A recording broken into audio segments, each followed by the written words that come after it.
আসসালামু আলাইকুম dear audience, আশা রাখি আপনারা সকলেই ভালো আছেন। একটা কথা ছিল, প্রধানমন্ত্রী শেখ হাসিনা যতদিন নাজমুল হোসেন পাপন ক্রিকেটের সভাপতি হয়ে টিকে থাকবে ততদিন। বিষয়টা কিন্তু মানুষের ধ্যান ধারণা চিন্তা চেতনায় এমনইভাবে গেঁথে গিয়েছিল, মানুষ সেখান থেকে আর নতুন কাউকে বাংলাদেশ ক্রিকেটের সভাপতি হবে চিন্তাই করতে পারতো না। কিন্তু জুলাই গণ অভ্যুত্থানের সমাপ্তির পর যখন হঠাৎ করে একটি পট পরিবর্তন হয়ে গেল, তখন সাবেক ক্রিকেটারদের মধ্য থেকে একজনকে সভাপতি নির্বাচিত করা হলো। আর তাকে সভাপতি করার জন্য ক্রিকেট প্রেমী হতে শুরু করে ক্রিকেট বোদ্ধারা, ক্রিকেটের যারা বিশ্লেষক সাংবাদিক রয়েছেন এবং ক্রিকেটের মধ্যে যারা জড়িয়ে আছেন, তারা সকলেই এমনভাবে একটা আলোড়ন তুলেছিল যে সেই ব্যক্তিকে যদি সভাপতির দায়িত্ব দেওয়া হয়, বাংলাদেশের ক্রিকেটের আমূল পরিবর্তন চলে আসবে। যেহেতু তিনি ক্রিকেটেরই লোক, তিনি বুঝবেন ঘরোয়া ক্রিকেটে হতে শুরু করে আন্তর্জাতিক পর্যায়ে কিভাবে এর দখল সামলাতে হয়, জনপ্রিয়তা তুলে আনতে হয়, এ ব্যাপারে তার সাফল্য অনেক বেশি ধরা দিবে। কিন্তু আমরা দেখতে পেয়েছি সেই ব্যক্তিটি, আর সেই ব্যক্তিটি সকলের জানা ফারুক আহমেদ। এই ফারুক আহমেদের কথা বলতে বলতে বলতে বলতে কিছু কিছু সাংবাদিক মুখে ফেনা তুলে দিয়েছিল। বলা হয়েছিল যে আপনার পায়ে পড়ি, আপনার পায়ে পড়ি, আপনি বাংলাদেশের ক্রিকেটের দায়িত্ব নেন। তিনি নিয়েছেন। এমন একটা ক্রান্তি লগ্নে এসে যখন ক্রিকেটের দায়িত্ব নিলেন, মাত্র 8 মাসের মাথায় তার নামে অভিযোগ চলে আসলো। কি অভিযোগ আসলো সেটা আপনাদেরকে জানাচ্ছি। প্রিয় ক্রিকেট প্রেমীরা, বিসিবির সভাপতি হওয়ার পর ঝুঁকিপূর্ণ দুটি কাজ তিনি করেছিলেন। একটা কাজের মধ্যে ছিল, প্রথমে বলে রাখি যে তার সঙ্গে যুব ও ক্রীড়া উপদেষ্টার প্রেস সচিব মাহফুজুল আলমের সাথে বাক বিতণ্ডা তৈরি হয়। খোঁজ নিয়ে জানা যায় যে বিসিবির সভাপতি ফারুকের সঙ্গে কয়েকজন বিতর্কিত লোকের উঠা বসার কারণে ঝামেলা তৈরি হয়। বিশেষ করে ছাত্র জনতার উপর গুলি চালানো, রানাকে বিসিবিতে সম্পৃক্ত করা হয়। আওয়ামী লীগ সম্পৃক্ত জাতীয় দলের সাবেক ক্রিকেটার খন্দকার সাইদুর রহমান এপিকে নিরাপত্তার দায়িত্বে রাখা হয়। এই নিয়ে মন্ত্রণালয় ক্ষুব্ধ ছিল।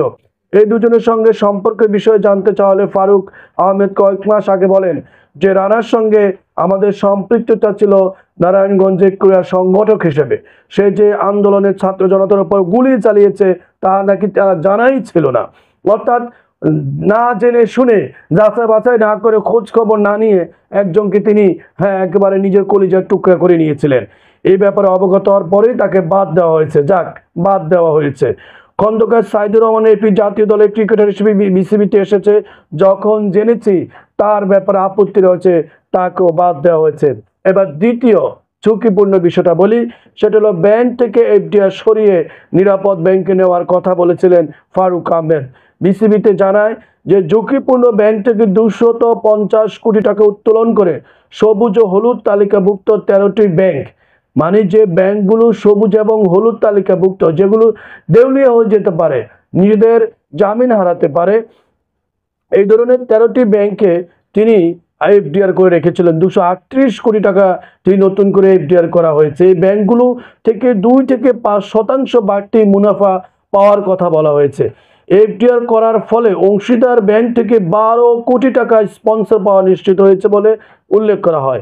মধুমতি ব্যাংক ও মেঘনা ব্যাংকে ঢাকা জাতীয় লীগের স্পন্সর ছিল।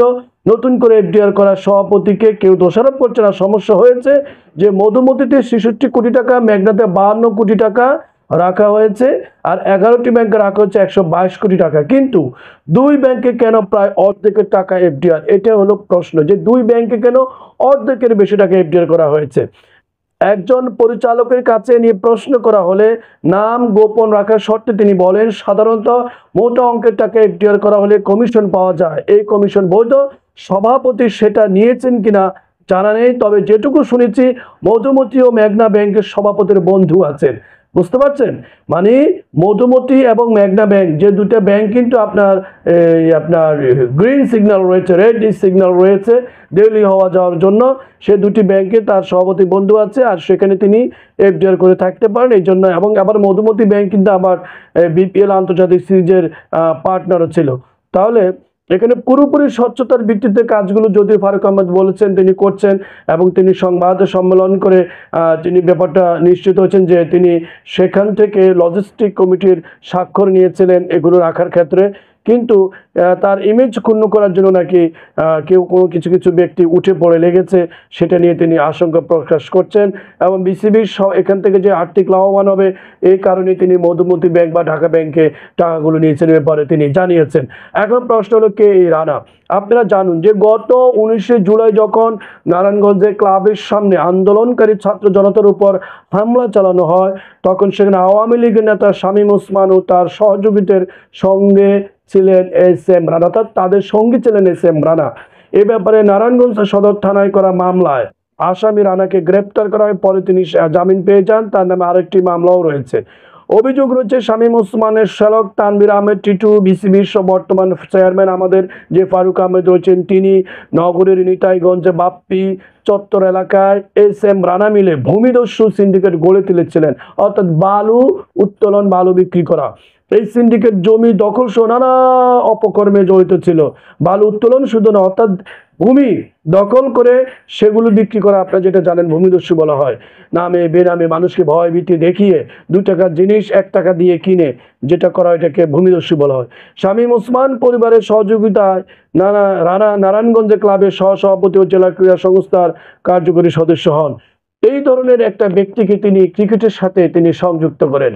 যা হোক প্রিয় দর্শক, ফারুক আহমেদকে নিয়ে মানুষের অনেক আশা আকাঙ্ক্ষা ছিল, কিন্তু ফারুক আহমেদ সেই আশা আকাঙ্ক্ষার গুঁড়ে বালি দিয়েছেন।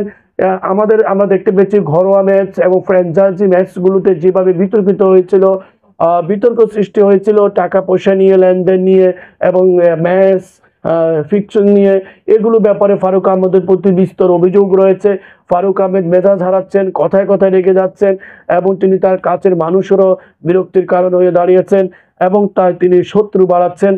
তাহলে ফারুক আহমেদকে নিয়ে যে আমাদের ক্রিকেটের যে আশা আকাঙ্ক্ষা ছিল যে ফারুক আহমেদ স্বচ্ছ পরিচ্ছন্নতার মধ্যে দিয়ে বাংলাদেশ ক্রিকেটকে আরও উন্নতির শিখরে নিয়ে যাবেন, এবং পাপন যুগের যে সমাপ্তি ঘটেছিল সেটা যাতে আমরা সুফল পাই, সেটাই মানুষের প্রত্যাশা ছিল। এখন বুঝতে পারছি না এই বিতর্কিত সিদ্ধান্তগুলোর মাধ্যমে ফারুক আহমেদ কি বোঝাতে চেয়েছেন, তিনি আসলে বিগত ফ্যাসিস্ট সরকারের সমর্থক ছিলেন কিনা, এবং তিনি এই বলয় থেকে নিজেকে বের করে নতুন বাংলাদেশ গড়ার ক্ষেত্রে, নতুন ক্রিকেটের নতুন অধ্যায় সূচনার ক্ষেত্রে তিনি একটা স্বচ্ছতার দাবি তুলে ধরতে পারছেন কিনা, সেটাই কিন্তু এখন লাখো কোটি ক্রিকেট প্রেমীদের মনে প্রশ্ন। এখন সকল পত্রিকায়, সকল নিউজে যেভাবে ফারুক আহমেদকে নিয়ে লেখালেখি হচ্ছে, চুলচানা বিশ্লেষণ হচ্ছে, ফারুক আহমেদ মেজাজ হারাচ্ছেন, এবং তিনি যেভাবে